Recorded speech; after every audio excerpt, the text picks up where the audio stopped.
Joining me now is somebody with plenty of experience working in a Trump administration. Mark Short was Trump's legislative affairs director for 2 years and was then chief of staff to Vice President Mike Pence in the final 2 years of Trump 1.0. So, Mark, welcome to the program. Is there anything there in that introduction that you disagree with? I mean, it is a totally new America. It is, Christiane, but I think for context, the reality is I think that there's a large part of the Republican Party, a large part of Donald Trump's constituency that actually does want this disruption. They've been advocating for it.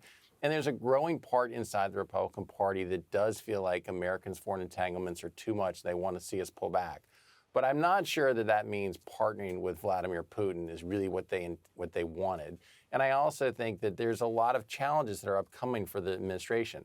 I think for a lot of voters on the Republican side, they are delighted to see him taking a stronger stance in securing the border. And much of what's happening with Doge and Elon Musk, I actually think, inside the Beltway media gets upset. But for a lot of Americans, we have $36 trillion in debt. This is actually good. But there's a lot of hazardous waters ahead, I think, for the administration. And likely in mid-March, you're going to have a government shutdown in which Democrats will say, if you want my vote, we want these programs restored that Elon Musk just cut.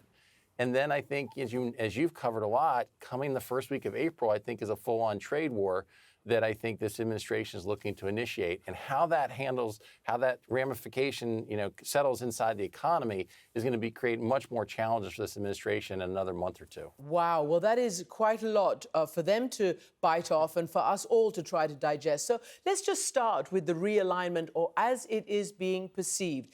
And you yourself tweeted about this week's very sad day for America. You said, it's shocking to see the U.S. align with North Korea and Russia in a UN resolution, a complete reversal of the previous Trump administration's Ukraine policy.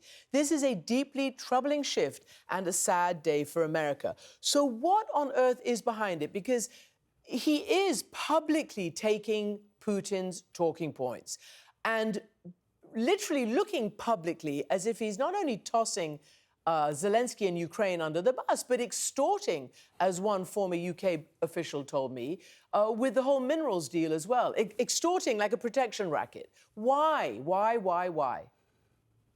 Well, I think charitably, there's Republicans who believe this is part of the president's negotiating style, and he's looking to get both parties to the table to resolve the conflict.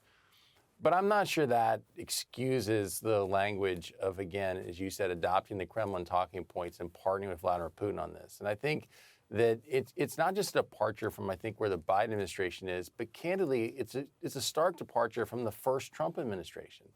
If you recall back in 2018, President Trump would in his rallies would boast about the fact that when Russia took Crimea during the Obama administration, Obama merely sent blankets, we sent Javelin missiles. That was the applause line. That's what he championed, was the fact that we were standing with Ukraine against Russian aggression. It was the first Trump administration that imposed significant sanctions against Russia. And it was the first Trump administration that took out 100 mercenaries of Russia in Syria when they crossed the red line, which the Obama administration did not do. And so the first Trump administration had a very traditional American strength foreign policy. And it seems like this is a significant departure now of basically adopting the Kremlin talking points. And for many Americans, look at who's coming to Russia's side in this war. It has been Iran providing drones, North Korea providing troops, China providing funding. It's Russia, China, Iran, and North Korea. And that should say it all to most Americans about who really is the aggressor here and who really is the dictator versus the duly elected Zelensky in Ukraine. Exactly. And you just listed those countries who are the adversaries with whom the United States voted at the United Nations. Even China abstained. So again, why? Because you're correct, and we reported it. I was in Ukraine. Those javelins were instrumental in keeping Russia's forces from taking Kyiv in the early days and weeks. They were instrumental. So why now is President Trump actively and constantly delegitimizing one party, the ally? I mean, Zelensky, by constantly calling a dictator, saying he has only 4% rating, saying that he was unelected. I mean, what? Why? We can't get to the bottom of why this change. Well, I'm not in there, so I can give you my best guess, which is, again, I think that charitably there's an argument this is rhetorical negotiation to try to get Zelensky to the point of wanting to reach a peace deal. But it's always I think as Zelensky who's well- been trying and not Putin. This is the other thing. The art of the deal surely can't say that the best negotiating tactic is to completely delegitimize and weaken the hand of your ally. Well, and again, if it's going to be a quick settlement, or is it simply the solution going to be to allow Russia to keep what they've taken?